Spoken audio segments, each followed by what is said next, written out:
In 1941, a Royal Air Force bomber crossed into German skies. The pilot was born in that country. He was raised there, and the regime he was about to bomb had already marked him for extermination.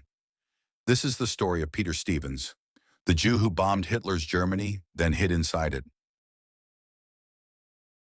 He wasn't always Peter Stevens. That name was built to survive. Born Jewish in Germany, he watched his homeland turn against his own family the moment Hitler came to power. As a teenager, he fled, leaving behind everything he had ever known, just to stay alive. In Britain, he became someone else entirely. Peter Stevens, a name built to erase every trace of who he really was. He volunteered for the RAF, trained as a bomber pilot, and told no one the truth. Not his commanders, not his closest friends. He was about to fly into the heart of the nation that had marked him for death, under a name that wasn't his. 22 missions. 22 times he flew directly into the heart of the nation that had marked his family for destruction.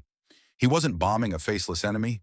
He was bombing the streets of his own childhood, carrying a secret that could get him killed twice over by either side. September 1941. His bomber was hit. He parachuted down into the country he had escaped years earlier, captured not as a son returning home, but as an enemy combatant. One truth stood between him and execution. If the Germans ever discovered who he really was, there would be no trial, only a bullet. He became a prisoner of war and a ghost hiding inside his own nightmare. Fluent in German, intimate with its culture, he helped plan one of the most legendary prison breaks in history, the Great Escape. He attempted freedom himself, again and again. Each time recaptured, each time his secret survived. In 1945, the camps were liberated. Peter Stevens walked out alive, a survival that should not have been possible.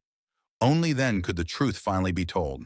A German Jew who fled persecution, then returned to bomb the regime that wanted him dead, all while hiding behind a borrowed name. He was awarded the Military Cross, one of only 69 RAF members ever given that honor for bravery on the ground. Peter Stevens lived the rest of his life quietly, telling almost no one the truth. It took his own son nearly 2 decades after his death to uncover what he had really done. A Jewish refugee who flew bombing missions over his own homeland, survived capture by the regime hunting his people, and helped engineer one of history's greatest escapes, all under a borrowed name. He never called himself a hero. If you want more untold stories, the history books left out, subscribe, because the real stories are always stranger than fiction.